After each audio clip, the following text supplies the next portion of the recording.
Friend Charlie Kirk, founder and CEO of Turning Point USA. He's been monitoring this turbulent situation all day, and he's friends with all parties. Charlie, you've worked up close and personal with Elon Musk. He's a big fan of yours, I know, as is the president. Your reaction to what we've seen?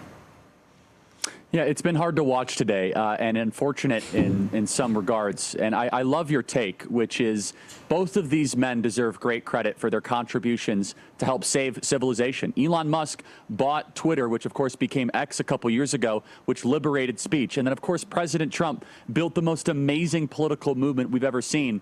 He was shot, almost shot again. He was impeached twice. He was facing 700 years in federal prison. And he was so clear about not surrendering and not backing down and not giving up. I will say it's a tough thing to watch, this public feud. I actually think they're going to reconcile at some point, though, because deep down, I would like to believe they both want the same thing. But we must be very clear, though, that what President Trump wants in this bill, because that really was the forcing function of this kind of this feud and this schism, is exactly what he ran on. This was never an omnibus bill. This was not some sort of big bloated bill. Instead, it is no tax on tips, the best border security we've ever seen, growing ICE agents, where ICE agents have not seen any sort of personnel increase of headcount since their original charter in nearly 20 years. We're going to see amazing energy independence, tax on remittances, asylum claim fees. We're going to finally be able to finance mass deportations. We're going to see a bottom-up middle-class revolution, a blue-collar revolution that we saw under Trump 1.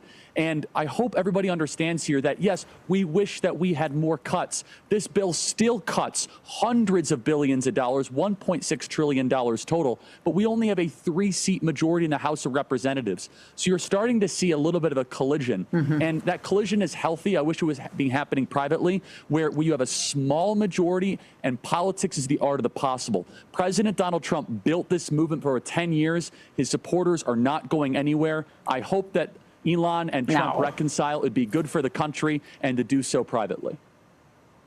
Well, I talked to an insider today who said it's irreparable. That was the line. It is irreparable. But look, Donald Trump will sit down with anybody. So it's probably not irreparable on Trump's side. But Elon Musk, I mean, again, you run your own kingdom at your companies. You're still a public company. You can't totally do everything, but you're in charge.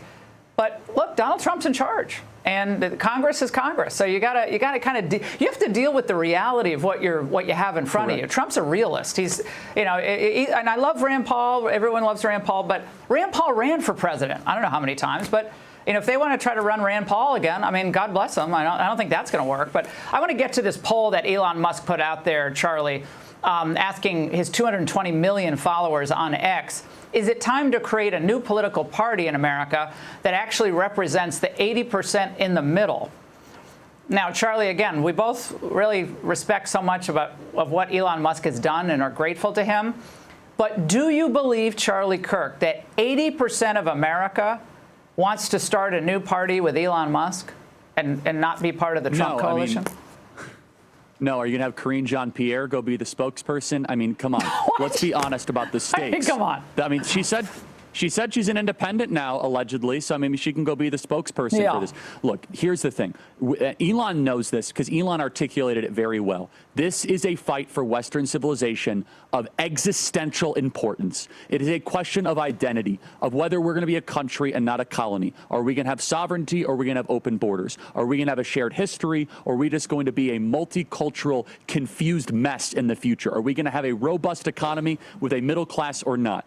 The solution is not some sort of Ross Perot attempt where it divides the coalition. The solution instead is building a robust, working class, bottom up. Exactly. It's not more schisms and more division. It is unity. And President Trump demonstrated that in his triumph this last November. So I don't take much stock in that poll. I instead think the American people and the people of the West are uniting in massive numbers to repudiate leftism, socialism, Marxism, and open borders.